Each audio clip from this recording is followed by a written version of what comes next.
Hi everyone, it's Jenny here from The Bear and the Fox. I'm back today with another closer look at some of our favourite Christmas picture books. Now, a couple of weeks ago I shared a video with our top 50 favourite Christmas picture books. So today I wanted to share a couple of my personal favourites. So without further ado, let's get started.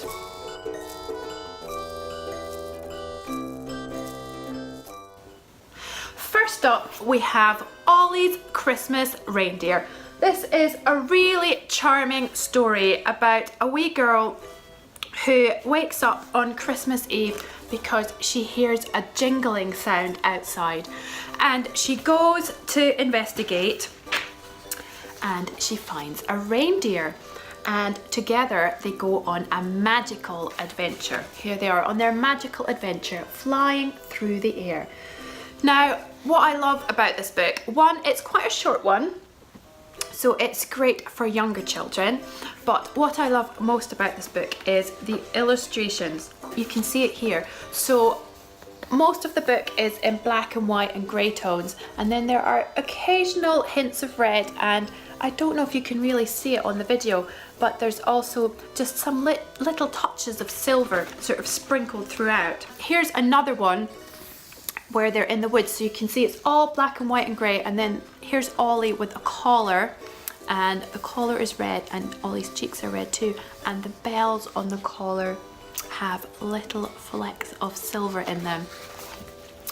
So that's Ollie's Christmas Reindeer. Then next is a book that is a little bit sad. It is called The Christmas Eve Tree, but the reason I love this is, although it's a sad story, it's quite a meaningful story, and also the illustrations are absolutely gorgeous. So The Christmas Eve Tree tells the story of a little Christmas tree, or a little pine tree, sorry, and he doesn't grow as straight and as tall as the other trees. So there you can see all the Christmas trees in a row, and there's the little slightly puny tree there.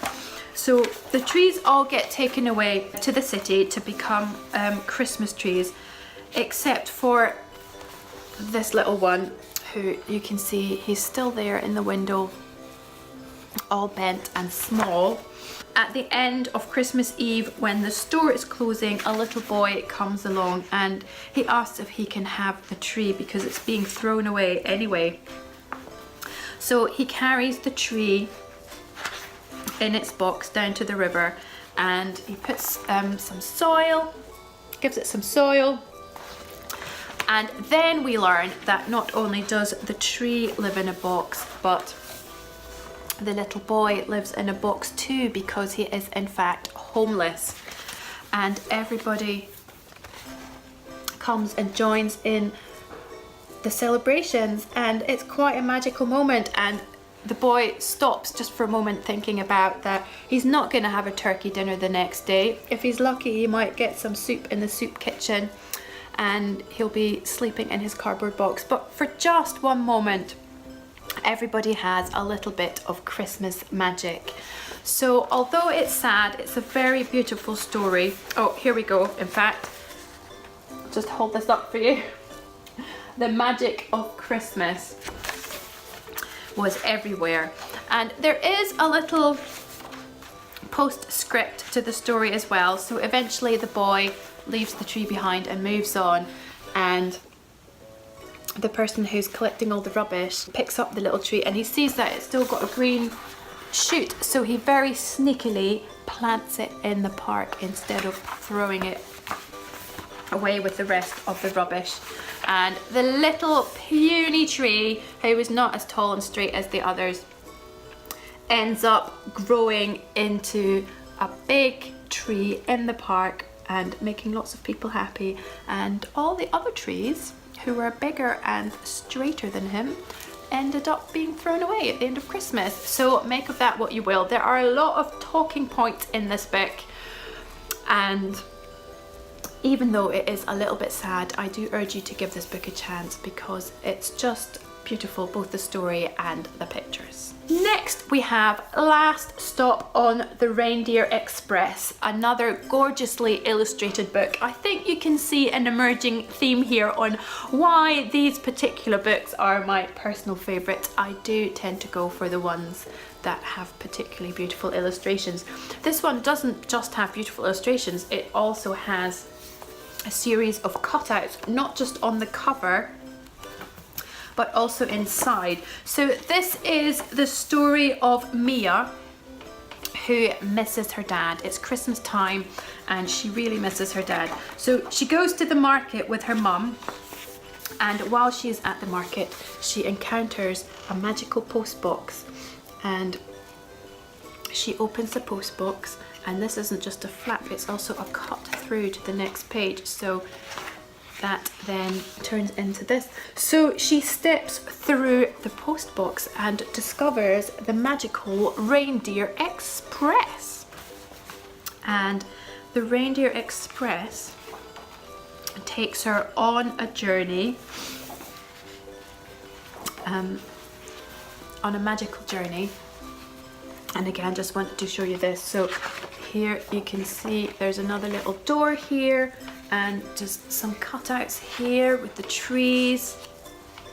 And there's Mia on the magical Reindeer Express. So the reindeer takes her on this magical journey, and then at the end of the journey there's a door, and who's behind the door?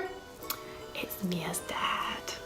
So she gets to have a moment with her dad. At the end of the story, she gets taken back to her mum and spends Christmas with her mum, but it's okay because she's had a chance to see her dad, and Christmas with mum feels just right.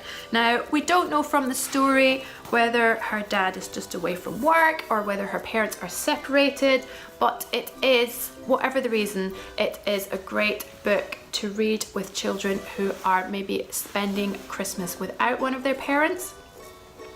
And even if you're spending Christmas with both of your parents, it is an absolutely gorgeous book, and I think possibly my absolute favourite. Am I allowed to have a favourite? It's a bit like asking what's your favourite child, isn't it? I think this year this is my favourite.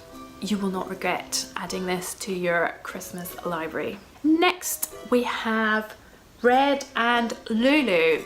This is a story about two cardinals, and they live very happily in a tree, in a garden, somewhere in America. And they have a very happy life there. Until one day, while Red is out flying around somewhere else, somebody comes and cuts down their tree, and Lulu is still in the tree. Oh no. So obviously Red is not very happy about this. He comes back and he sees the tree being loaded onto a lorry, and he follows the tree all the way to New York City, and eventually he does find it, and here it is. It has become the Christmas tree outside the Rockefeller Center, and there are lots of people standing around and singing, and this draws him to the tree, and he goes over to investigate, and in a truly heartwarming Christmas miracle moment, there's Lulu still inside the tree, and they are reunited. So I love this book because, again, you have guessed it, because of the gorgeous illustrations.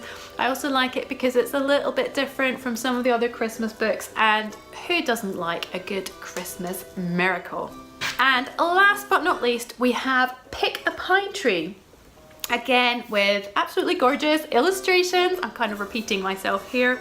So Pick a Pine Tree is all about going out and picking a pine tree. You never would have guessed from the title, would you? So here's a family, and they go and they choose their tree, and then they bring it back home, top of their car. We just get our Christmas tree from around the corner, so I get my husband to carry it back home on his shoulders. Then when they get back home, they need to make some space. So they kind of rearrange things in the living room to make space for the tree. Then they get all their decorations down from the attic. And at the end of the day, it is no longer a pine tree. It has become a Christmas tree. I love this book, not just because of the beautiful illustrations, but also because it focuses on just one specific part of Christmas. And I specifically love reading this before we go out to get our Christmas tree. So some point in December we will have a day where we go to pick our pine tree and trim it and turn it into a Christmas tree, and we will be reading this book as part of that experience.